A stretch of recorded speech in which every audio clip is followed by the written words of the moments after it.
자, 3단원 마무리 문제입니다. 표는 유런의 막전이 변화에 관여하는 유런의 막 단백질.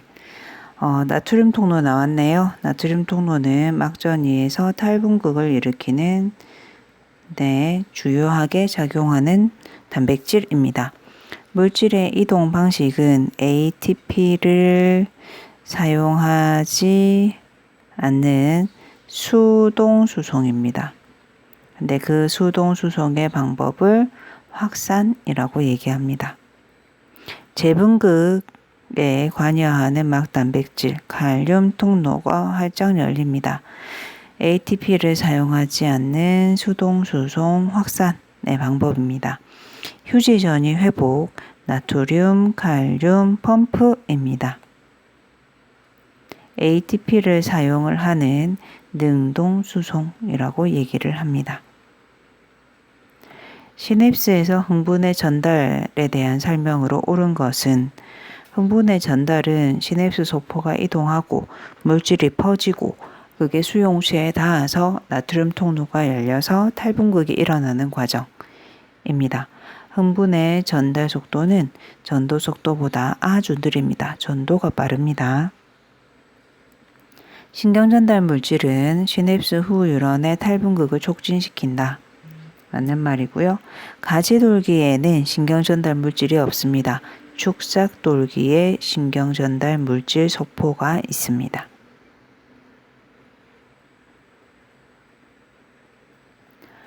(3번) 문제입니다. 근육의 구조 A, B, C, D. A. 근육 섬유. 요게 한 개의 세포. 그리고 여기 동그란 얘가 핵이죠. 그래서 핵을 여러 개 가지고 있는 다핵세포라고 얘기를 했었습니다. B의 이름은 근육 원섬유. 세포 내의 단백질 막대기를 많이 가지고 있는 구조물입니다. C는 아이대. 밝은 부분이라서 명대라고 부르기도 합니다. D는 근육 원섬유 마디. 4번 문제입니다. 뇌의 단면 구조 A는 대뇌, B는 간뇌, C는 중뇌, D는 연수, E는 척수. A는 대뇌입니다. 의식적인 활동이고요. 체온 조절의 중추는 간뇌입니다. B는 간뇌이고요. 혈당약, 삼투압, 체온 조절의 중추입니다. 몸의 평형 유지 중추는 소뇌 또는 중뇌가 도움을 줍니다. 호흡 속도 조절하는 것은 심장, 호흡 속도 조절은 연수입니다. D. 소화 조절하는 것은 연수 맞습니다. 혈당량 조절의 중추는 간뇌입니다. 5번 문제입니다. 뇌하수체와 갑상샘에서 일어나는 호르몬의 분비 조절 과정, 뇌하수체에 있고요. 호르몬 A는 갑상샘 자극 호르몬, 갑상샘 자극을 하는 호르몬. 그러면 갑상샘이 자극이 돼서 티록신이라는 호르몬 B가 나오고 물질 대사가 촉진됩니다. 갑상샘 자극 호르몬은 약자로 TSH라고 외우기도 합니다. 6번 문제. 철수 등산 땀 흘렸습니다. 오줌의 농도가 진해집니다. 즉 요소의 농도가 높아진다. 맞습니다. 혈중 항이뇨 호르몬의 농도가 평상시보다 높아집니다. 항이뇨 호르몬은 오줌량을 감소시키는 호르몬입니다. 그래서 오줌량이 감소될 때 얘는 많이 나오게 됩니다. 7번 문제입니다. 질병. 결핵은 세균에 의해서 결핵균 독감은 바이러스가 병원체입니다. 말라리아는 원생생물이 병원체입니다. 말라리아라는 원생생물이 병원체입니다. 자, 그러면은 여기에서 가부터 볼게요. 세포막이 있으면 우리는 생물이라고 얘기합니다. 세포라고 얘기를 한다 그랬고, 세포막이 없으면 이것은 세포가 아니다 라고 얘기했습니다. 따라서 다부터 볼까요? 세균, 바이러스, 원생생물 중에서 그 세포가 아닌 것은 바이러스죠. 그러니까 바이러스이고, 바이러스로 인한 독감이라고 생각하시면 되고, 바이러스는 핵이 없고 유전 물질은 있습니다. 그 다음에 핵이 없습니다. 세균과 원생생물 중에서 핵이 없는 것은 세균입니다. 그래서 세균에 의한 결핵 생각하시면 되고, 그 다음에 마지막으로 원생생물이죠. 원생생물, 말라리아 원충이라는 원생생물은 말라리아를 일으키고 핵이 있고 유전 물질이 있고 세포입니다. 전부 다 감염성 질병입니다. 가나다 모두 감염성 질병이다. 감염이 되면 비특이적인 방어작용이 일어납니다. 비특이적 방어작용의 대표적인 것이 피부입니다. 피부가 세균을 막잖아요. 눈물이 세균을 막습니다. 눈물, 피부, 그 다음에 고름 생기는 거, 염증 반응 이런 거 전부 다 비특이적인 방어입니다. 그 다음에 다에서 유전 물질은 있음. 8번 문제입니다. 비특이적인 방어, 원래 가지고 있는 거, 피부. 그 다음에 들어왔을 때 식세포, 백혈구가 잡아먹는 거, 염증 반응, 침, 땀, 눈물 속에 세균을 죽이는 라이소자임이라는 성분. 이런 것들은 비특이적인 것이고요. 특이적인 것은 그 대상을 가려서 대항하는 거거든요. 림프구가 항체를 만드는 거. 항체가 여러 가지 종류가 있는데 각각 맞는 항체가 있습니다. 답은 1번.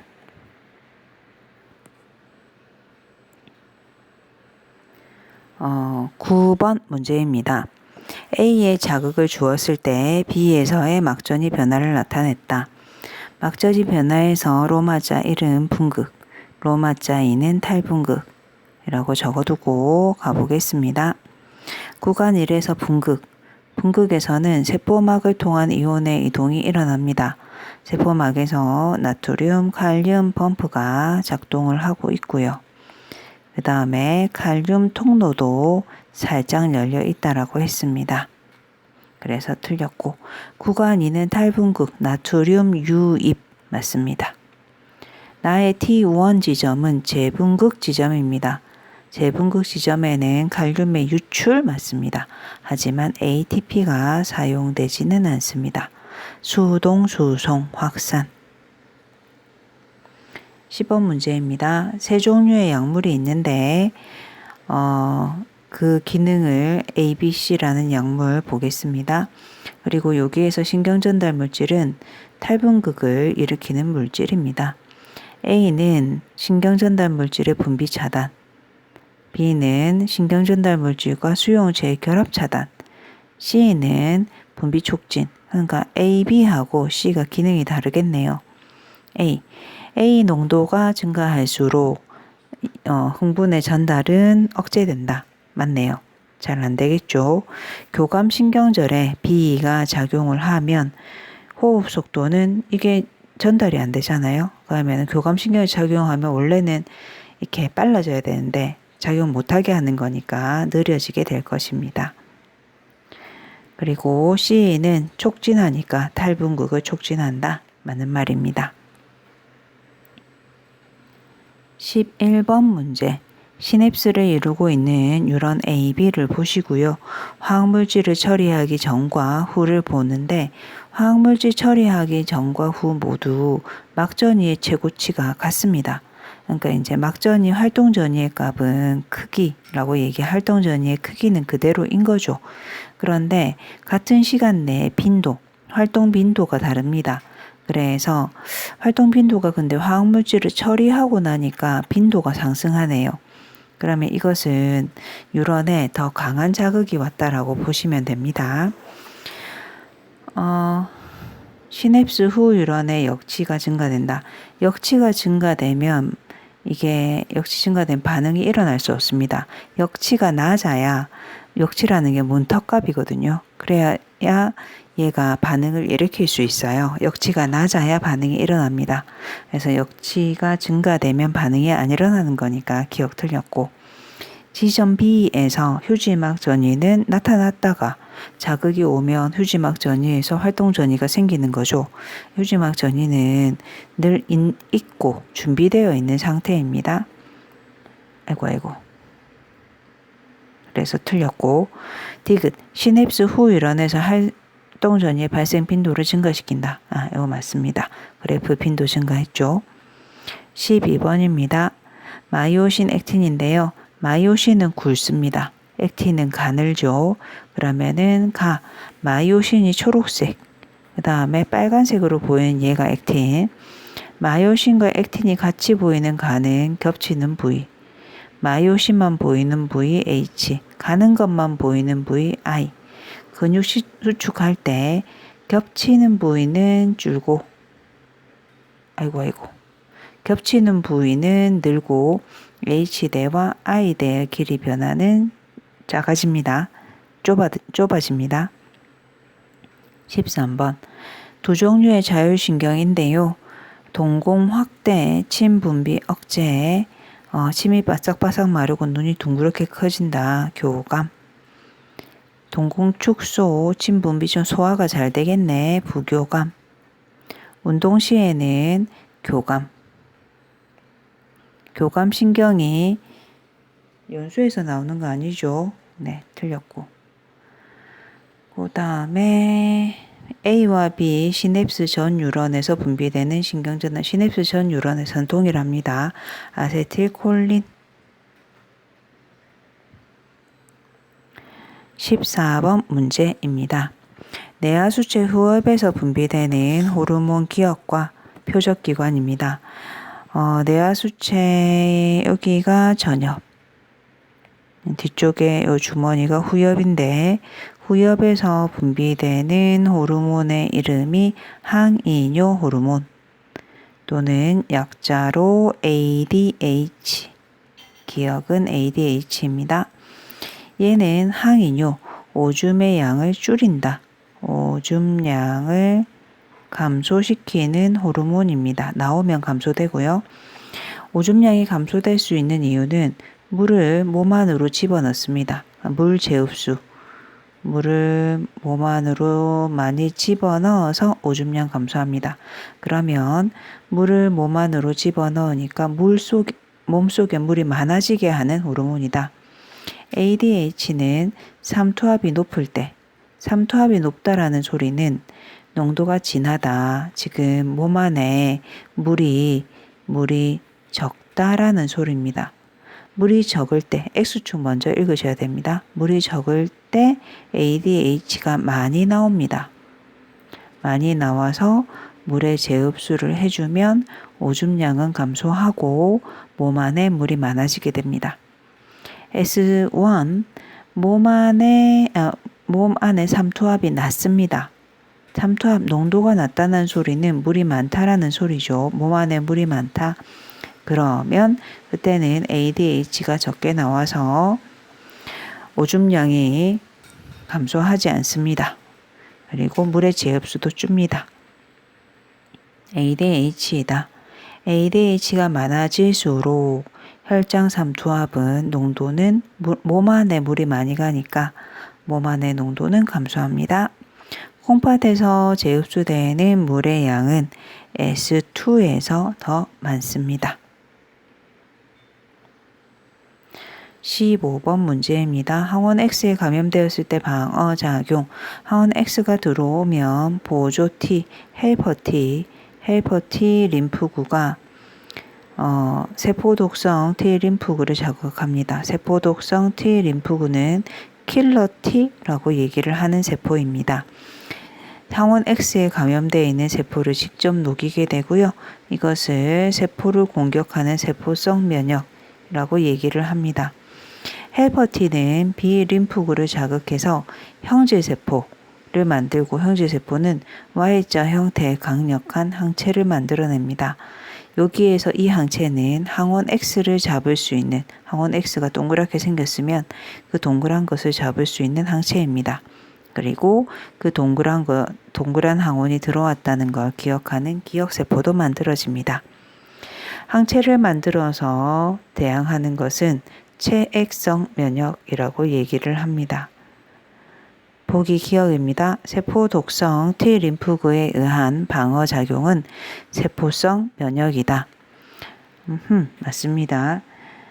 보조 T 림프구의 자극으로 B 림프구가 형질세포로 분화합니다. 항체에 의한 것은 들어온 항원 X를 기억을 하는 특이적 방어작용입니다. 16번 문제, 독감 백신을 만드는 과정입니다. 독감 바이러스를 숙주세포에 감염을 시켜서 바이러스 채취하고 특정 단백질, 바이러스로부터 얻은 특정 단백질을 우리는 독성을 약화시킨 항원이라고 얘기를 합니다. 바이러스는 스스로 분열하지 않습니다. 여기서 보통 분열이라고 얘기할 때는 세포 분열을 얘기하거든요. 세포가 아닌데 어떻게 분열을 합니까? 안 되고, 다에서 만들어진 백신에는 독감 바이러스에 항원이 들어 있습니다. 그리고 그것이 항원으로 작용합니다. 17번 문제입니다. ABO식 혈액형. 자, 혈액형 한 번만 확인을 하고 가겠습니다. 약간 밑으로 내릴게요. ABO식 혈액형은 네 가지의 표현형이 있습니다. A, B, AB형, O형 하시면 되고요. 그리고 A형 같은 경우에는 A와 B라는 두 가지의 응집원 중에서 A를 가지고 있습니다. B형은 B, AB형은 AB를 둘 다 가집니다. O형은 안 가집니다. 응집소가 알파하고 베타라는 게 있는데 여기에서 A를 가진 사람은 알파를 같이 가질 수 절대 없습니다. 그런데 반드시 한 사람은 응집원과 응집소 4개 중에서 A, B, 알파, 베타 중에서 2개는 가지거든요. 그럼 A 가진 사람은 베타를 가지고 있고요. B 가진 사람은 베타를 가질 수는 없으니 알파를 가집니다. AB인 사람은 AB 2개 갖고 있으니 알파, 베타 없고요. O형은 알파와 베타를 가지고 있습니다. 자, 위쪽에 있는 문제에서 영이는 혈액형이 나와 있습니다. A형이라고 얘기를 했으니까 영의 적혈구에는 A가 있고요. 여기에서 응집소 기억은 A하고 반응하는 애라서 알파입니다. 응집소 니은은 베타이고요. 철수는 알파, 베타와 모두 응집하지 않았으므로 철수의 혈액형은 O형입니다. 가나다라 보겠습니다. 영의 혈액에서 혈구에 있는 것은 A이고요. 혈장에 있는 것은 베타입니다. 가라는 그룹은 A랑 반응을 합니다. 근데 원래 A, B, 알파, 베타잖아요. 근데 그거 중에서 이제 2개를 가진다고 했는데 A랑 반응하니까 알파를 가지고 있는 거예요. 베타랑 반응하니까 B를 가지고 있는 거죠. 그럼 B와 알파를 가지고 2개를 가지고 있는 사람이니까 가는 B형입니다.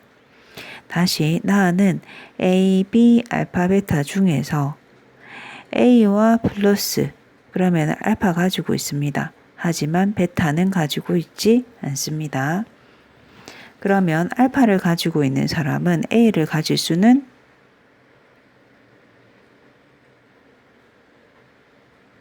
아이고 잘못 표시했네요. 죄송합니다. 알파를 가지고 있는 사람은 A를 가지고 있을 수는 없다라고 얘기를 했죠. 그런데 B형은 가잖아요. 그러면은 이 사람은 베타를 가지고 있는 거네요. 그래서 가는 O형입니다. 다 한번 보겠습니다. A, B, 알파, 베타 중에서 혈장 베타와 플러스 반응이 나타납니다. B를 가지고 있는 거죠. B를 가지고 있는 사람은 베타를 가지고 있을 수는 없습니다. 그리고 혈구 A와는 마이너스 반응이 일어나지 않았으니까 알파도 가지고 있지 않습니다. 그런데 두 개 가져야 되니까 A, B라고 보시면 되고, 자, 그 다음에 영희가 A형인데 A형하고 응집 반응이 일어나지 않는 사람은 똑같은 걸 가지고 있는 사람이겠죠. 그래서 이 사람은 A를 가지고 베타를 가지고 있는 사람입니다. 즉 A와 반응하지 않습니다. 알파 없는 사람이고, 베타와 반응하지 않습니다. B가 없는 사람입니다. 그래서 나는 A형이라고 하시면 되겠습니다. 마지막 페이지입니다. 어떤 과학자가 진통을 억제하는 새로운 마취제, 근데 흥분의 전도, 시냅스에서 일어나는 흥분의 전도, 잘못 적혀 있네요. 흥분의 전달이죠. 시냅스의 흥분의 전달에 대한 지식을 바탕으로 마취제가 진통을 억제하는 방법. 우선 축삭돌기 말단과 가지돌기가 만난다고 했을 때 시냅스 소포가 와서 화학물질이 퍼집니다. 그 화학물질이 가지돌기 앞쪽에 있는 수용체하고 결합을 해서 나트륨 통로가 열리면 나트륨이 들어가서 탈분극이 일어나는 것이 정상적인 반응입니다. 마취제가 만약에 이 마취제가 수용체하고 결합을 한다면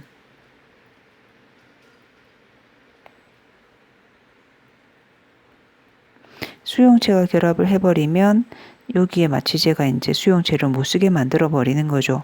그러면 이 수용체의 작용으로 나트륨 통로가 열리면서 나트륨이 들어가는데 이게 안 되네요. 그러면은 이렇게 아픔이 진통, 그 아프다라는 감각이 전달되지 못합니다. 또는 그 마취제가 신경전달 물질과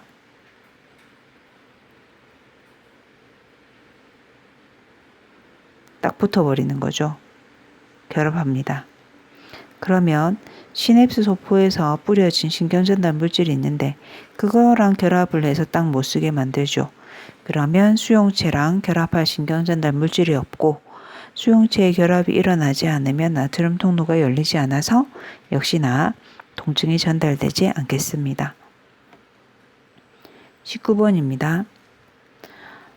전반적인 내용을 읽으시고요. 페니실린, 최초의 항생제 페니실린이 있는데 이후에 요거인 것 같아요. 페니실린의 내성을 내는 새로운 균주의 등장으로 항생제의